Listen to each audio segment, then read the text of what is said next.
Hello, good morning. स्वागत है आपका आपके अपने ऑनलाइन यूट्यूब चैनल में। लिखेंगे ऐतिहासिक दिन कलम से। मैं दीपक पारा सर आपको 10th क्लास का मैथ और साइंस का सिलेबस करा रहा हूँ। आज जो हमारा कॉन्सेप्ट है वह मैथ पर है और मैथ का हमारा टॉपिक हमने जो स्टार्ट किया था वो वेरी इंपॉर्टेंट टॉपिक था जिसका नाम था सर्कल, वृत्त। और सर्कल की मैंने 2 पार्ट पहले से ही करा चुका हूँ। पहले पार्ट में मैं ओनली कॉन्सेप्ट बताया था और सेकंड पार्ट में मैंने कुछ क्वेश्चन कराए थे। ये थर्ड पार्ट होगा और इस चैप्टर का लास्ट कॉन्सेप्ट होगा और लास्ट पार्ट होगा। इस पार्ट के बाद आपका सर्कल फुल कंप्लीट हो जाएगा। तो आपने जिन स्टूडेंट ने फर्स्ट और सेकंड लेक्चर नहीं देखा है, मैं डिस्क्रिप्शन बॉक्स में उसका लिंक दे दूंगा। वहाँ से आप फर्स्ट और सेकंड लेक्चर को अच्छी तरह कंप्लीट कर लीजिए। उसके बाद आप थर्ड लेक्चर को देखते हो तो आपको कोई भी दिक्कत नहीं होगी। और फर्स्ट सेकंड थर्ड अगर तीनों लेक्चर को आपने कंप्लीट वॉच कर लिया है, उसके बाद आपके सारे एग्जाम के सारे क्वेश्चन लग जाएंगे और बुक्स के जो भी क्वेश्चन आपके होते हैं वो सारे क्वेश्चन आप आराम से कर पाओगे। और यदि भी अगर आपके पास 1-2 क्वेश्चन नहीं आता है तो आप कमेंट्स में उस क्वेश्चन को दे दीजिए। मैं नेक्स्ट वीडियो में उसका भी सॉल्यूशन लाके आपको प्रोवाइड करा दूंगा। चलिए, उससे पहले मैं आपसे एक ही बात कहूँगा कि जिन स्टूडेंट ने अभी तक हमारे चैनल को सब्सक्राइब नहीं किया है वह सब्सक्राइब करते हैं और बेल आइकन को प्रेस करते हैं और फ्रेंड सर्कल में शेयर करते हैं, जिससे क्या होगा कि हमारे वीडियो सबसे पहले आपके पास नोटिफिकेशन आ सके।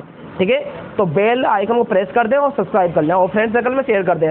अगर लाइक आप करते हो तो बहुत बहुत धन्यवाद, वरना लाइक आप लास्ट में करना। जब लेक्चर आपको समझ में आ जाए बहुत अच्छी तरीके से तो आप लाइक कर सकते हैं। चलिए क्लास स्टार्ट करते हैं। और मैं बाइलिंगुअल कराऊंगा, हिंदी इंग्लिश दोनों लैंग्वेज में लेके चलूँगा, क्योंकि मैं जानता हूँ देश में कुछ भारतीय कुछ इंडियन है, कोई यूपी बोर्ड से है, कुछ सीबीएसई बोर्ड से हैं। तो आप किसी मीडियम से हो अपना पेन और पेपर लेके बैठिए, मस्त तरीके नोट्स बनाइए। मैं बाइलिंगुअल पढ़ाऊँगा।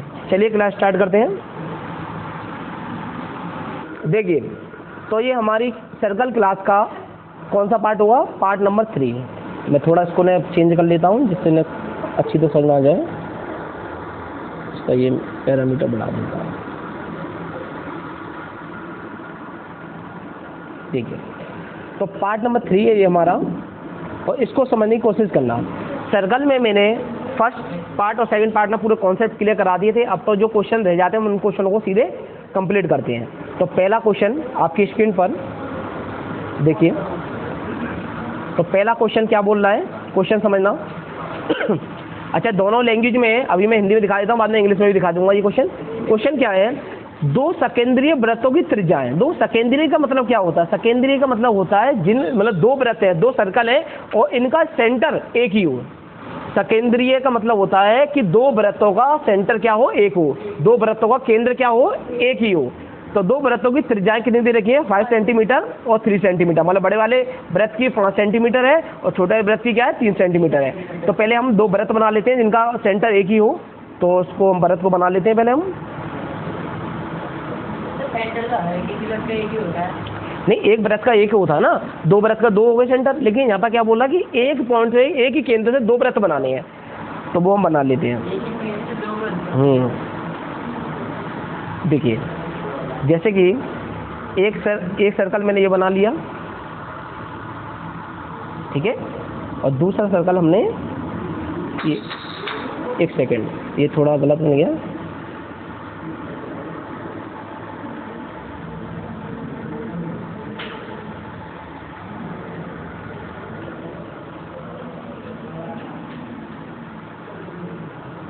दूसरा हमारा बन जाएगा, यही बड़ा हो गया। एक सेकंड, अच्छा बीच से बनेगा। ठीक है, अब समझ में आ गया। देखो, एक ही केंद्र से, एक और सेंटर से मैं एक और बड़ा वृत्त ले लिया। ठीक है, अब यहाँ पर इसका क्या है? ये सेंटर है, ये क्या होगा? इसका सेंटर होगा। अब आप देख रहे हो कि दोनों जो सर्कल है उनका सेंटर क्या है? एक ही है। और एक की उसने क्या बोला है? एक की रेडियस है 3 सेंटीमीटर, एक की रेडियस क्या है? 5 सेंटीमीटर। मतलब छोटे वाले जो सर्कल की रेडियस कितनी है? 3 सेंटीमीटर है और बड़े वाले सर्कल की क्या है? 5 सेंटीमीटर है। आगे बोला है बड़े वृत्त की उस जीवा की लंबाई ज्ञात कीजिए जो छोटे वृत्त को स्पर्श करती है। मैं आपको ये समझाता हूँ, एक सेकेंड।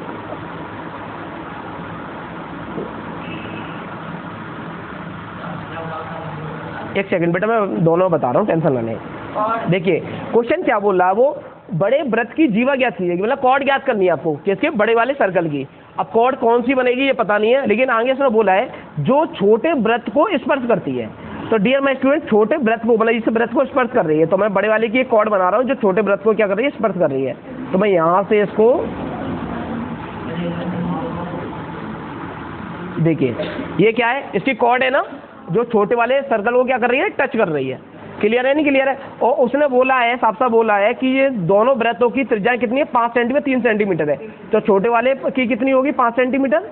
तो मैं सीधे इधर लगा दूं, ये क्या होगी, 5 सेंटीमीटर। और बड़े वाले की सॉरी छोटे वाले की 3 सेंटीमीटर है और बड़े वाले की क्या 5 सेंटीमीटर। तो बड़े वाले की तो रेडियस यहाँ से लेकर यहाँ तक ही तो होगी भाई। सही नहीं सही है? मैं इनके नाम दे देता हूँ, 5 centimetre 3 centimetre.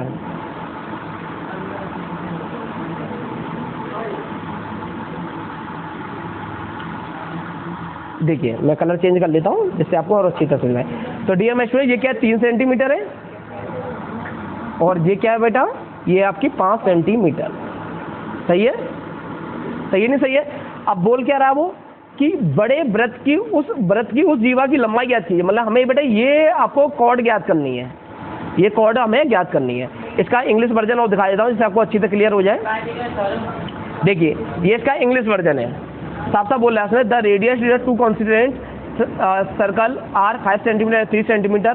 Find the length of the chord of the larger circle which touch the smaller circle. ठीक है, स्मॉलर सर्कल को बेटा टच कर रही है, वो हमें लार्जर सर्कल की हमें क्या लेंगे, कॉर्ड ज्ञात करनी है। और ऐसे बेटा मैंने आपका डायग्राम बना दिया, देखो सही है। तो हमें क्या ज्ञात करना है, अब जैसे मैं इनका नाम ले लेता हूँ, इसका नाम मैंने लिख दिया ए, नाम लिख दिया इसका, इस वाले पॉइंट का मैंने नाम लिख दिया बी, और इस वाले पॉइंट को मैं वो लिख दूँ, कोई दिक्कत नहीं है। सही है, कोई परेशानी। अब देखो एक चीज बोलो, क्या वो उसने क्या बोला, बड़े वृत्त की जीवा ज्ञात कीजिए। मतलब आपको ए बी का मान पूछा उसने, सिंपल बात, उसने क्या पूछा है, ए बी का मान, यही तो पूछा है। अब एक चीज बताओ डियर माय स्टूडेंट, ये क्या है, ये स्पर्श रेखा ही तो हो गई भाई। और स्पर्श रेखा पे हमेशा कितने डिग्री का एंगल गिरता है बेटा, ये हमारा 90 डिग्री का, ये हमने फर्स्ट लेक्चर में आपको अच्छी तरह बता चुका, 90 डिग्री का गिरता है ना।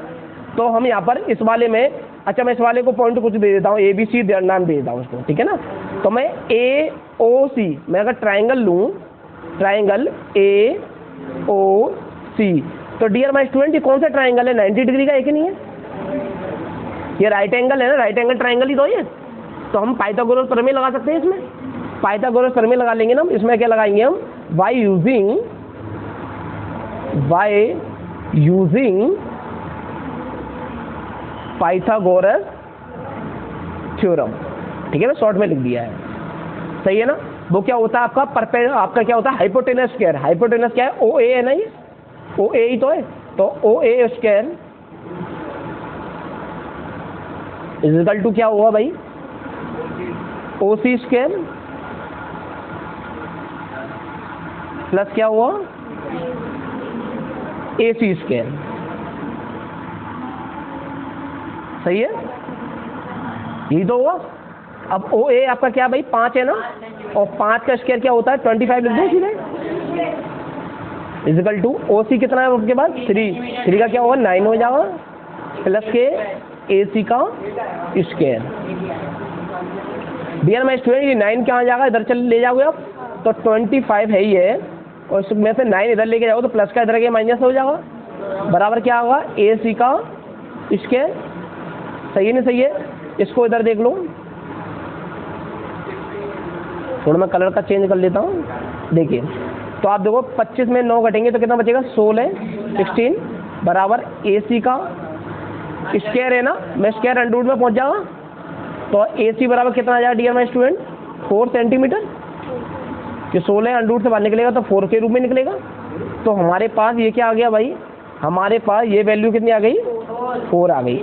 अब एक चीज़ बताइए, जब कभी ए की सेंटर से जब सर्कल में एक कॉर्ड डाली गई है, उस कॉर्ड पर 90 डिग्री का एंगल डाला गया है, तो हमेशा ये क्या होती है, बराबर होती है। ये मैं आपको पहले बता चुका हूँ, ये और ये क्या होती है, बराबर होती है। तो ये भी 4 हो जाएगी, नहीं हो जाएगी। तो उसने क्या पूछा है, सबसे बड़े वृत्त की जीवा ज्ञात करनी है। तो जीवा ए बी तो थी, तो ए बी बराबर क्या हो जाएगा बेटा, ए बी बराबर हो जाएगा ए सी प्लस सी बी, और ए सी कितना 4 है और सी बी कितना 4 है, तो हमारे पास आंसर कितना हो जाएगा, 8 सेंटीमीटर।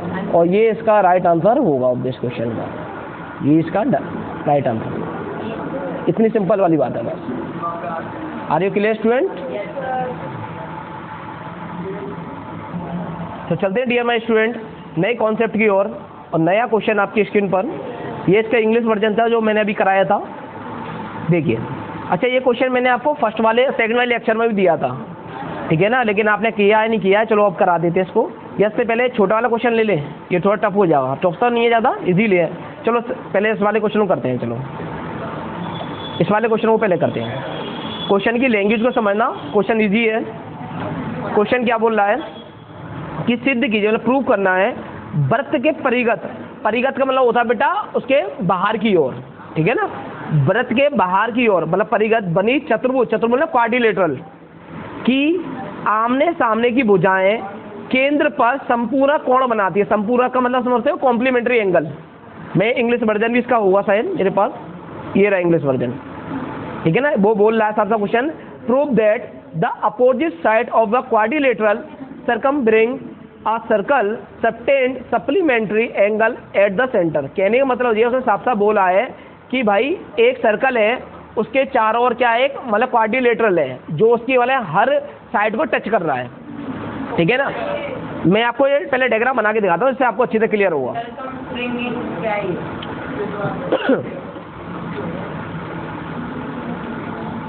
देखिए मैं आपको बताता हूँ बाहर की ओर उसके, एक सेकेंड मैं आपको उसका डायग्राम बना के दिखाता हूँ। जैसे कि एक आपका, अरे वो तो मैंने करा नहीं है, एक आपका क्या है सर्कल है, ठीक है। और इसमें उसने बोला है इसके बाहर की ओर क्या है, इसके क्वाड्रिलेटरल है जो इसको टच कर रहा है। तो मैं क्वाड्रिलेटरल एक बना लेते हैं।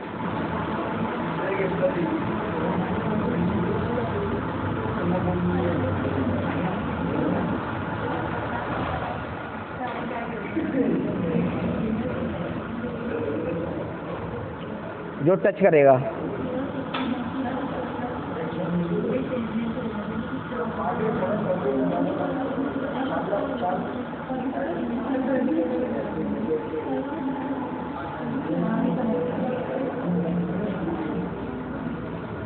देखो ये है, ठीक है। अब उसने बोला क्या है, दो समझना क्वेश्चन की लैंग्वेज समझ गए तो आंसर आसानी से हो जाएगा। ये उसने बोला है सिद्ध कीजिए कि वृत्त के परिगत बनी चतुर्भुज के आमने सामने की भुजाएं केंद्र पर संपूर्ण कोण अंतरित करती हैं। कहने मतलब ये एक वृत्त है, एक सर्कल है, उसके चारों ओर क्या है बेटा, बाहर की ओर एक क्वाड्रिलेटरल है, और क्वाड्रिलेटरल है जो आपके सर्कल की जो चारों साइडों को टच कर रहा है। अब उसने बोला है कि सिद्ध कीजिए, सिद्ध करवा क्या रहा है वो कि आमने सामने वाली भुजाएं केंद्र पर, केंद्र क्या होता है इसका, इसके बीच में सेंटर। जैसे कि मैं इनके नाम दे देता हूँ, इसका नाम दे दिया मैंने ए, इसका बी नाम दे दिया, इसका नाम सी दे दिया, इसका दे दिया हमने डी। अच्छा ये बाहर की ओर निकल गया, ऐसे मत देखना, ठीक है। अब बोल रहा है वो कि आमने सामने की भुजाएं, आमने सामने की भुजाएं कौन सी है, ए बी किसके बराबर है भाई, डी सी, मतलब बराबर तो नहीं है, आमने सामने की भुजाएं यही तो है। ये केंद्र पर संपूर्ण कोण बनाती है। केंद्र का इसका ये है ना, तो बेटा इसकी आमने वाली सामने वाली भुजाएं कोण कैसे बनाएंगे, ऐसे ही तो बनाएंगे। देखना है यहाँ से, जैसे कि ये वाला कोण बनाएंगे, ठीक है ना।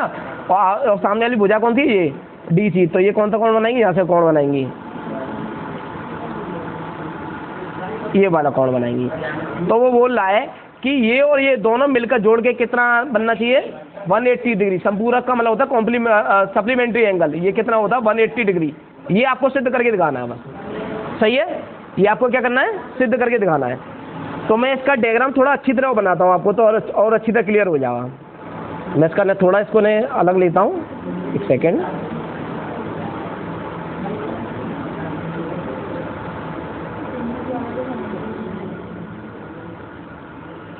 आपकी में जो एग्जाम में होंगे ना वो बाइलिंगुअल होंगे, हिंदी इंग्लिश दोनों में क्वेश्चन लिखे होंगे, तो आप चाहे हिंदी में ही पढ़ सकते हो, इंग्लिश में ही पढ़ सकते हो।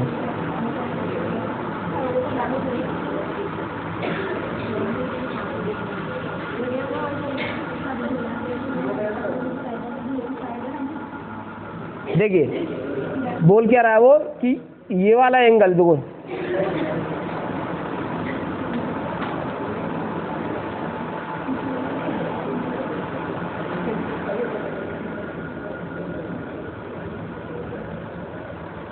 ठीक है।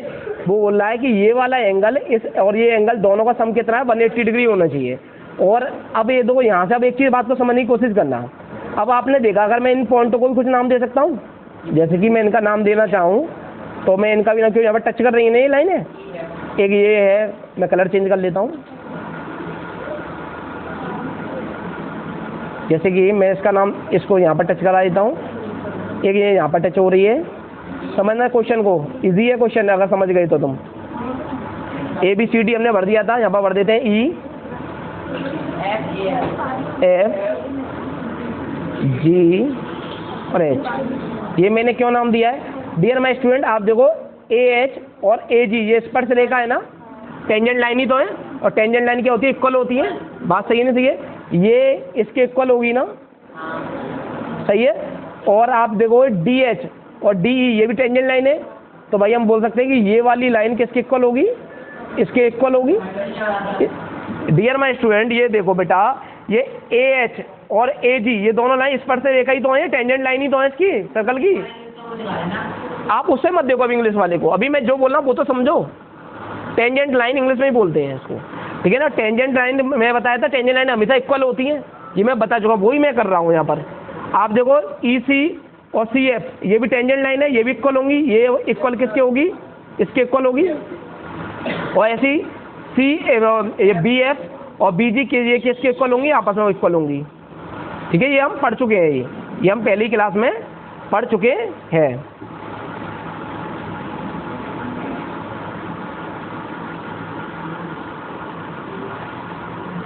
देखिए, तो ये मैंने आपको बताया है कि आपस में क्या होंगी? बराबर होंगी, क्योंकि टेंजेंट लाइन हमेशा बराबर होती है, मैं आपको पहले ही बता चुका हूँ।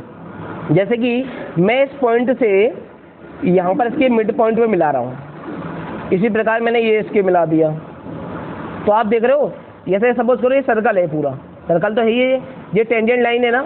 और मैंने आपको बताया था कि ये जब टेंजेंट लाइन इधर गिरती है तो 90 डिग्री का एंगल बनाती है, 90 डिग्री का एंगल तो बनाती है। और मैंने आपको ये बताया था ये वाला जो एंगल होता है और ये जो वाला एंगल होता है, ये एंगल क्या होता है? मैं आपको एक चीज़ बताऊँ, इक्वल होता है। कैसे इक्वल? इसके बराबर नहीं इक्वल होता है, गलत बोल रहे हो तुम।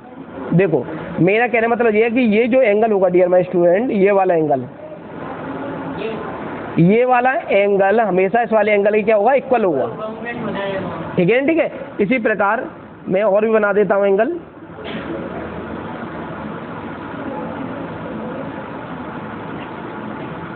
देखिए, देखो इसी प्रकार मैं इसको यहाँ से मिला देता हूँ और इसी प्रकार मैं इसको यहाँ से मिला देता हूँ, तो आप देखोगे। हाँ, नाम दे देता हूँ मैं, थोड़ा कलर चेंज कर लेता हूँ इससे और क्लियर हो जाए। देखिए, जैसे कि अगर मैं बोलूँ कि ये वाला जो एंगल होगा डियर माय स्टूडेंट, ये इस वाले एंगल के बराबर होगा ना? होगा नहीं होगा बराबर, क्योंकि ये इस वाले का ही तो है।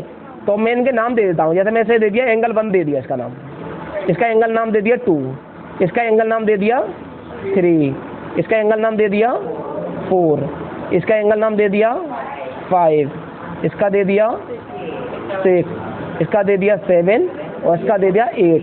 अब इसमें कौन सा किसके बराबर है ये हमें लिखना पड़ेगा। एंगल 1 एंगल 2 के बराबर होगा, हम लिख सकते हैं एंगल 1 बराबर क्या होगा? एंगल 2 के। इसी प्रकार एंगल 3 एंगल 4 के बराबर होगा, एंगल 3 बराबर होगा एंगल 4 के। इसी प्रकार एंगल 5 एंगल 6 के बराबर होगा, एंगल 5 इक्वल होगा एंगल 6 के। और एंगल 7 एंगल 8 के बराबर होगा, एंगल 7 बराबर होगा एंगल 8 के। Are you clear student? और हम जानते हैं कि बेटा एक पॉइंट पर जब चारों ओर गोला घुमाया जाता है तो कितने डिग्री का बनाते हैं? 360 का बनाते हैं ना। तो मैं angle 1 plus angle 2 angle 3 angle 4 angle 5 angle 6 angle 7 angle 8 अगर 8 एंगल को जोड़ देता हूँ 360 डिग्री होगा नहीं होगा? तो मैं ये भी तो जानते हैं बेटा, हम बोलेंगे वी नो दैट, हम जानते हैं कि हम जानते हैं कि angle 1 plus angle 2 plus angle 3 plus angle 4 plus angle 5 plus angle 6 plus angle 7 plus के एंगल 8 इक्वल टू कितना होता है? 360। अब एक चीज़ देखो, हमें बेटा सिद्ध क्या करना था? संपूर्ण कोण सिद्ध करना था, वो भी क्या? आमने सामने वाला।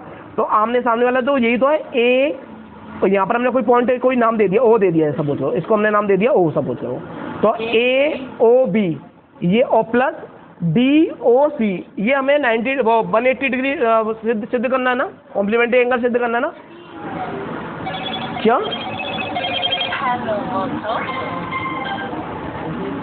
हमें क्या बेटा कुछ पूछना है आपको? जैसे कि angle A O B plus D O C हमें सिद्ध क्या करना है, मैं आपको सिद्ध यहाँ पर दिखाई देता हूँ। सिद्ध हमें क्या करना है, क्योंकि वो सामने वाला वो एंगल बोल रहा है ए ओ बी, हमें सिद्ध करना है angle A O B plus angle D O C, angle D O C is equal to 180 degree. ठीक है ना, या हम ले सकते हैं angle A O D plus C O B, ये भी क्या होना चाहिए 180 डिग्री होनी चाहिए, आमने सामने वाला बोला ना, तो हमें ये सिद्ध करके लाना है। तो आप देखो ए ओ बी में हमारा कौन सा आ रहा है, ए ओ बी में 8 और 1 और 8 आ रहा है ना, 8 और 1 आ रहे हैं, हमें 8 और 1 को टच नहीं करना है, और दूसरा हमें 5 और 4 को टच नहीं करना है। भाई सब को टच कर लो, तो हमें एक तो 1 को नहीं टच करना है, और एक 8 को टच नहीं करना है हमें, और एक हमारा 5 है और एक 4 को। भाई सबों को ये बराबर इक्वल की वैल्यू रखो। एंगल 1 तो ऐसे ही रहने दो, प्लस एंगल 2 किसके बराबर है, 1 के बराबर है, प्लस एंगल 3 किसके बराबर है, एंगल 4 के बराबर है, प्लस एंगल 4 को हमें टच करना नहीं है, ऐसे ही रहने देना है, एंगल 5 को हमें टच करना नहीं है, प्लस एंगल 6 किसके बराबर है, एंगल 5 के बराबर ही है, प्लस एंगल 7 एंगल 8 के बराबर ही है, और एंगल 8 को हमें टच नहीं करना है। बराबर कितना है 360। Are you clear student? आप देखो एंगल 1 क्या हो गया, 2 एंगल 1 हो गए, plus 2 angle 4 plus 2 angle 5 plus 2 angle 8 is equal to 360। Are you clear student? आप देख रहे हो 2 को चारों से कॉमन आ रहा है, 2 इधर भी है 2 इधर भी है, सब जगह है, तो मैं 2 कॉमन ले लेता हूँ। जब मैं 2 कॉमन ले लूँगा जी, समझ में नहीं आया बेटा, इनको जोड़ना है ना, एंगल 1 2 एंगल 1 हो जाएंगे ना। नहीं जैसे कि ऐसा है ना, मुझे टच नहीं करना था एंगल 1 एंगल 4 एंगल 5 और एंगल 8, क्यों? क्योंकि सामने वाला देखो ए ओ बी में, देखो ए ओ बी में 8 और 1 आ रहा है ना एंगल, जो हमने नाम दिया है, और क्या हमारे पास डी ओ सी, इसमें 5 और 4 इनको टच नहीं करना है बस, तो मैंने और को टच नहीं करा भाई, इसकी वैल्यू रख दी। जैसे एंगल 2 है, एंगल 2 किसके बराबर है, एंगल 1 के बराबर है ना, एंगल 3 किसके बराबर है, एंगल 4 के बराबर है, एंगल 4 को टच करना नहीं है, एंगल 5 को टच करना नहीं है, एंगल 6 किसके बराबर है, एंगल 5 के बराबर है, तो मैंने ये वैल्यू रखते गया हूँ। तो मैंने देखा एंगल 1 एंगल 2 हो गया, 2 एंगल 1 हो गया, एंगल 4 2 एंगल 4 हो गया, एंगल 5 2 एंगल 5 हो गया, एंगल 8 2 एंगल 8 आ गया, बराबर 360। अब देख रहे हो दो सबों से क्या आ रहा है, 2 कॉमन आ रहा है, तो यहाँ पर हमारा क्या बचेगा, मैं चेंज कर लेता हूँ, कलर चेंज कर लेता हूँ और क्लियर हो जाए आपको। देखिए तो हमारे पास बचेगा angle 1 plus angle 4 plus angle 5 plus के एंगल 8 इजिकल टू कितना हो जाएगा 360। आप देख रहे हो क्या 2 से 360 कैंसिल आउट हो जाएगा, कितने बाद 180 डिग्री बाद। अब डियर माय स्टूडेंट एक चीज़ देखो, एंगल 1 और plus angle 8, angle 1 plus angle 8 angle A O B के बराबर है ना। मैं एंगल 1 और एंगल 8 को क्या ले सकता हूँ, angle A O B plus angle 4 angle 5, angle 4 जे रहा एंगल 5 जे रहा, ये क्या है डी ओ सी के बराबर है ना, एंगल डी ओ सी बराबर कितना हो गया 180 डिग्री। और डियर माय स्टूडेंट यही तो हमें सिद्ध करना था, यही हमें सिद्ध करना था।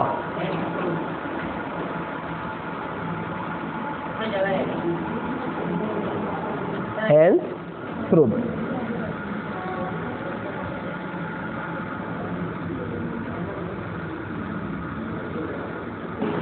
चलो डियर माय स्टूडेंट चलते हैं इस क्लास के लास्ट क्वेश्चन पे, और लास्ट क्वेश्चन के बाद आपके सारे क्वेश्चन सारे कॉन्सेप्ट क्लियर हो जाएंगे।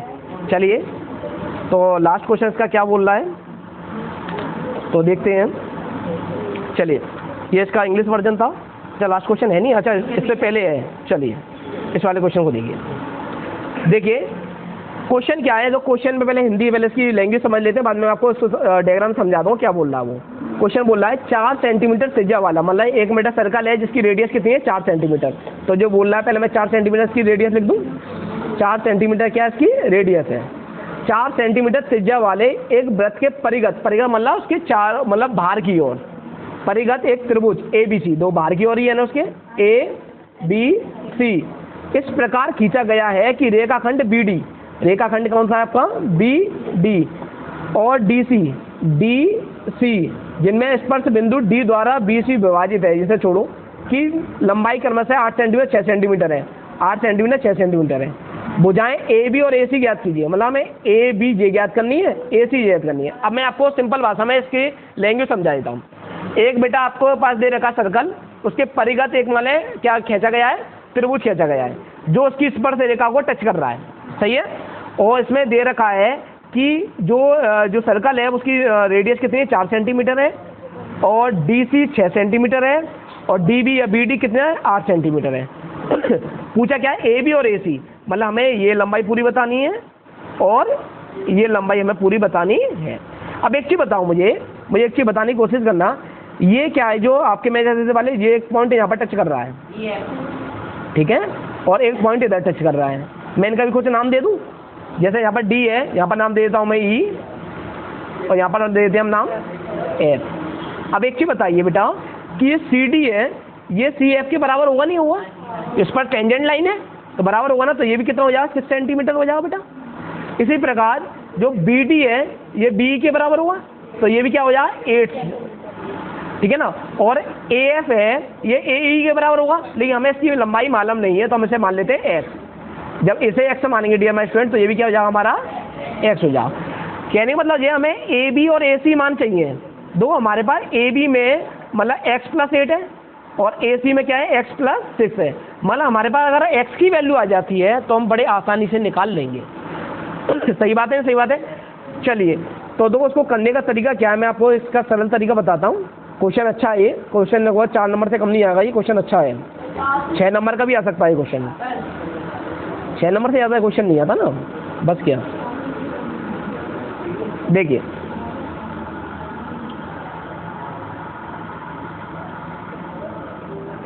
एक चीज बताइए मुझे, यहाँ से लेकर ये क्या है इसकी रेडियस है ना, और ये भी क्या है डियर माय स्टूडेंट, ये भी रेडियस है, ठीक है।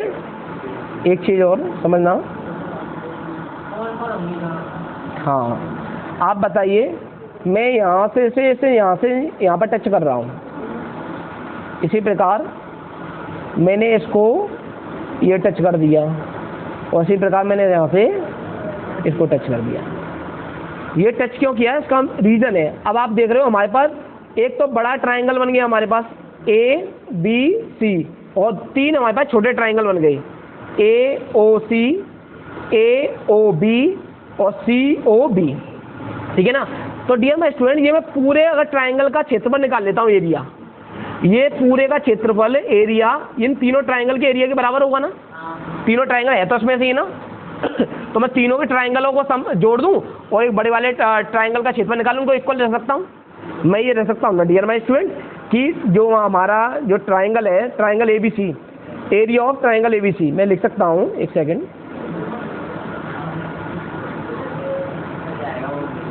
देखिए मैं लिख सकता हूं कि एरिया ऑफ ट्रायंगल ABC ये बराबर किसके होगा dear my student, area of मैं ब्रैकेट में लिख दे रहा हूँ AOC, triangle AOC plus COB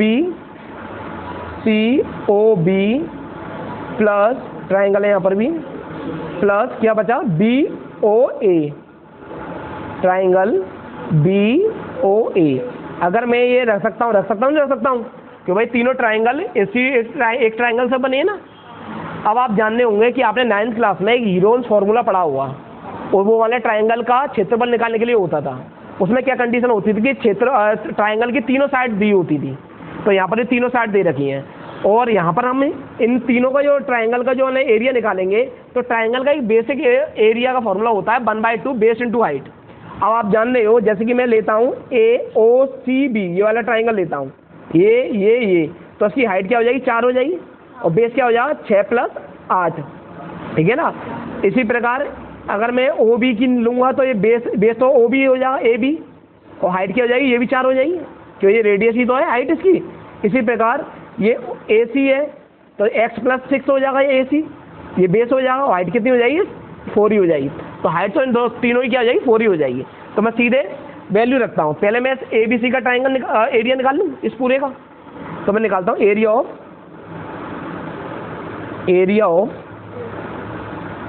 triangle ABC।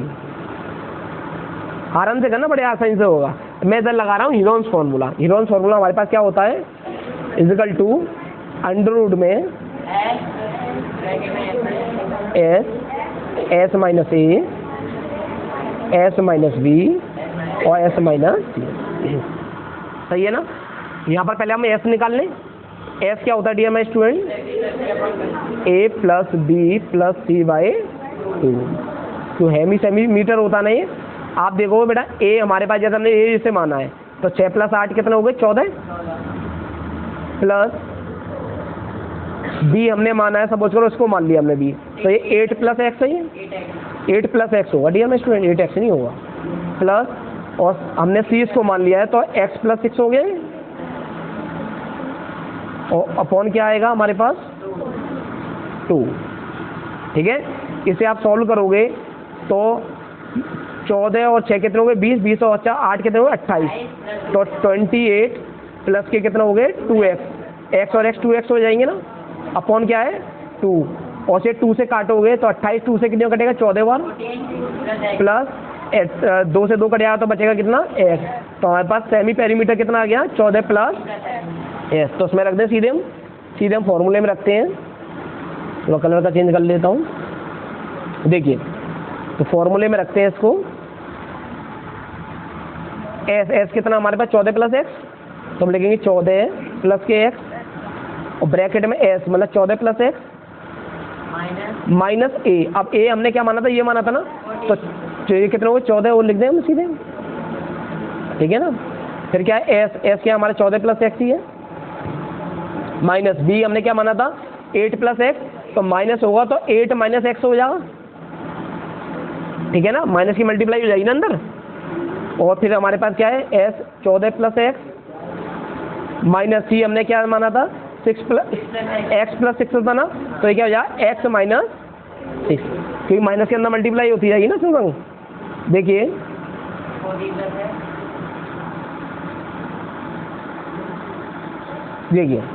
तो ये क्या है आपका 14 + x, आप देख रहे हो ये तो कट जाएगा, प्लस माइनस, तो इधर क्या बचेगा, ओनली x। आप देखोगे तो ये x यहाँ पर भी कट जाएगा, प्लस माइनस, तो 14 और 8 कितने होते हैं आपके, कितने होते हैं, नहीं सॉरी माइनस होंगे, माइनस होंगे ये, प्लस माइनस होते हैं, 14 में 8 जाएंगे तो 6 बचेंगे, और फिर हमारे पास क्या, ये भी x कट जाएगा, तो ये कितना हो जाएगा, 8 बचेगा, सही है नहीं सही है। अब मैं इसका सॉल्यूशन इधर ही कर देता हूँ बराबर करके, ठीक है ना, अंडर रूट इधर ही ले लेते हैं। तो आप जानोगे कि हमारे पास क्या आ जाएगा, ये 8 छिंग कितने हो जाएंगे, 48 और 48, और x, और ब्रैकेट में क्या रहेगा हमारे पास, 14 + x, यही तो रहेगा हमारे पास। तो हमारे पास ये आ गया, हाँ नेक्स्ट पेज ही ले रहा हूँ। हमारे पास एरिया कितना आ गया, ये वाला एरिया आ गया। तो मैं नेक्स्ट पेज पे से लिख लेता हूँ इस एरिया को, अंडर में 48x और 14 + x। तो नेक्स्ट पेज ले लेते हैं। हमारे पास जो एरिया आया है वो ट्राइंगल का कितना आया है, अंडर में 48, एक सेकेंड, कितना आया, 48 x और ब्रैकेट में 14 + के x, यही तो आया हमारे पास। इनटू मत करो, बाद में देखेंगे इसे, ठीक है। अब हमने देखा था, इसमें देखो, अब हमने इसका तो एरिया निकाल लिया पूरे बड़े का, अब छोटे वाले का एरिया निकाल लें हम, इनका एरिया निकाल लें। तो इनका एरिया निकालेंगे तो मैं इसको डायग्राम को मतलब मैं डार्ली उसमें रखूँगा, ठीक है ना, सेकंड वाले में। इनका अलग अलग निकालना पड़ेगा हमें, इन तीनों का हमें अलग अलग निकालना पड़ेगा। एंगल क्या है, ट्राइंगल AOC, COB और BOA, ठीक है ना। कौन सा है, हमें एरिया किस किस का निकालना dear my student? Area of triangle कौन सा है? एक सेकेंड, ये हमारा AOC, COB और BOA।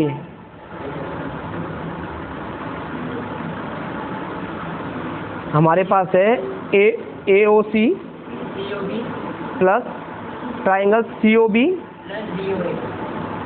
प्लस ट्राइंगल BOA, ये है हमारे पास। ठीक है, मैं थोड़ा ट्राइंगल इधर बना लेता हूँ, इससे आपको थोड़ा अनुमान हो जाएगा।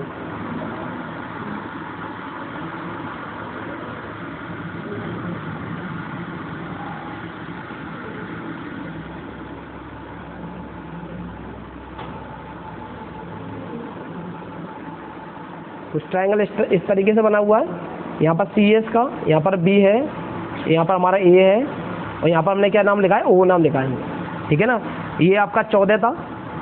ठीक है, और ये हमारा क्या था? एक सेकेंड, 8 प्लस x, ये हमारा है 8 प्लस x, और ये क्या था हमारा? 6 प्लस x, और इसकी जो हाइट थी वो होगी क्या है? 4 ही है। ठीक है ना, तो हम सीधे फॉर्मूला लगाते हैं। तो क्या होता है बेटा? 1/2 बेस इंटू हाइट होता है। अब जैसे हम इसका ले रहे हैं तो इसका बेस कितना हुआ? AOC, ये हमारा AOC है ना, AOC ये वाला ट्राइंगल, तो हमारा 1/2 बेस तो हमारा हुआ 6 प्लस x, और हाइट कितनी हो जाएगी हमारी? ओनली 4 है। ठीक है ना, प्लस के इसका भी ऐसे बनाओ, 1/2 बेस कितना है तुम्हारा? 14, और हाइट तो हमारी 4 ही रहेगी, प्लस के इसका भी 1/2 बेस कितना है? 8 प्लस x, और इंटू कितना हो जाएगा? 4। अब आप देखोगे, मैं कलर 2 से कट रहा है, नहीं पहले काट देते हैं, 2 दूनी 4 है, 2 2 जा 4 और 2 2 जा 4। तो आप देखोगे कि यहाँ पर हमारे पास क्या कॉमन आ गया? 2 तीनों से कॉमन आ रहा है ना। अगर मैं 2 कॉमन ले लेता हूँ तो डियर माय स्टूडेंट यहाँ पर क्या बचेगा? 6 प्लस x प्लस के यहाँ पर 14, और प्लस के यहाँ पर क्या बचेगा? 8 प्लस x, यही तो बचेगा ना। सही है नहीं सही है? अब ऐसे और सॉल्व करोगे डियर माय स्टूडेंट, तो हमारे पास क्या बनेगा? ये 2, और ब्रैकेट में क्या रहेगा हमारे पास? ये 8 28 हो गया, प्लस x, और x कितने हो गए? 2x। सही है? आप देखो यहाँ से दोबारा से 2 कॉमन आ जाएगा ना दोनों से, 28 और 2 में। अगर 2 तो पहले ही है, मैं 2 और कॉमन ले लेता हूँ डियर माय स्टूडेंट, तो यहाँ पर कितना बचेगा? 14 प्लस यहाँ पर क्या बचेगा? x। तो आप देखोगे कि 2 दूनी कितना हो जाएगा? 4, और ब्रैकेट में कितना बचेगा? 14 प्लस x। अच्छा, ये भी ट्राइंगल का एरिया है ना, और ये भी ट्राइंगल का एरिया, मैं दोनों को बराबर रख दूँ? रख सकता हूँ ना दोनों, क्योंकि ये भी पूरे ट्राइंगल का एरिया है और ये भी पूरे ट्राइंगल का एरिया है, तो मैं इसको बराबर रख सकता हूँ ना। तो मैं रख दूंगा कि 4, मैं कलर चेंज कर देता हूँ इसे और क्लियर हो जाए, ब्लैक ले लेता हूँ। ठीक है, मैं लिख दूंगा कि जो 4 और ब्रैकेट में कितना है हमारे पास? 14 प्लस के x, ये किसके बराबर होगा dear my student? Under root में 48 x, और ब्रैकेट में कितना है? 14 प्लस के x। सही है? अब आप देखोगे कि यहाँ से मुझे अंडर रूट हटाना है, या तो मैं अंडर रूट को उधर भेज दूँ, या दोनों पक्षों को वर्ग कर दूँ, दोनों साइड को स्क्वायर ऑफ बोथ साइड कर सकता हूँ, नहीं कर सकता हूँ? मैंने दोनों साइडों को क्या कर दे रहा हूँ? स्क्वायर कर देता हूँ। इधर भी स्क्वायर कर देता हूँ मैं, और इधर भी कर देता हूँ। जो भी करना है मैं दोनों के संग करना होगा। हाँ, बात वही थी, कोई दिक्कत नहीं है। तो डियर माय स्टूडेंट, आप देखोगे कि यहाँ पर क्या होगा कि स्क्वायर से अंडर रूट कैंसल आउट हो जाएगा, और यहाँ पर दो 4 का स्क्वायर कितना हो जाएगा? 16, और ये क्या हो जाएगा तुम्हारा? 14 प्लस x का होल स्क्वायर बराबर कितना है? 48 x, और ब्रैकेट में क्या है? 14 प्लस के x, यही तो है। अब आप देखोगे कि यहाँ पर 14 प्लस x 2 बार है ना, यहाँ पर 14 प्लस एक बार है ना, तो एक बार से एक बार कैंसल आउट हो जाएगा, 2 बार है ना यहाँ पर। तो सही नहीं सही है? अब हमारे पास जो बचेगा वो क्या बचेगा डियर माय स्टूडेंट कि 16, और ब्रैकेट में क्या बचेगा? 14 प्लस x, 14 प्लस x बराबर कितना बचेगा? अच्छा, मैं यहाँ पर इसे भी काट सकता था, 16 से कितनी कटेगा? 3 कटेगा ना, 16 3 48 होते हैं। सही नहीं सही है? मैं काट सकता हूँ ना से 16 से, तो यहाँ पर हमारे क्या बचेगा 3x और यही तो बचेगा बस ओनली। तो हमारे पास हो गया 14 प्लस के x बराबर कितना है 3x। मैं x को उधर ले जाऊँ तो ये 14 बराबर के x माइनस में जाएगा, 3x में 2x से कटेंगे तो 2x, तो x की वैल्यू कितनी आ जाएगी डियर माय स्टूडेंट 7। तो हमारे पास x की वैल्यू कितनी आ गई 7। अब हम आराम से निकाल देंगे। अब हमसे क्या पूछा था उसने, हमसे पूछा था उसने ये वाली पूछी थी ना संख्या, तो ये क्या 6 प्लस x थी ना, तो 6 एक सेकेंड, तो हमारे पास ये वैल्यू कितनी आ गई 7 आ गई है, और ये भी वैल्यू कितनी आ गई है 7 आ गई है। तो ये पूरी वैल्यू जो ए बी की वैल्यू कितनी आ जाएगी हमारे पास 7 और 8 कितने होते हैं 15, और जो हमारे पास 6 6 12 ये कितना हो जाएगा 13। तो ये हमारे पास आ गई 13। तो उसने ए बी पूछा था, ए बी हमारे पास कितना आया है, ए बी आया हमारे पास 15 और ए सी हमारे पास कितना आया है 13। और यही आपने पूछा था। ठीक है, आराम से नोट कर लीजिए, ये इसका सॉल्यूशन था। और चलिए, तो आज के लिए इतना ही। उम्मीद है आपको हमारा लेक्चर समझ में आया होगा। अगर लेक्चर पसंद आया है तो लाइक कीजिए, सब्सक्राइब कीजिए, बेल आइकन को प्रेस कीजिए और फ्रेंड सर्कल में शेयर कीजिए। शुरू से लेकर लास्ट तक लेक्चर में बने रहने के लिए बहुत बहुत धन्यवाद। जय हिंद, जय भारत।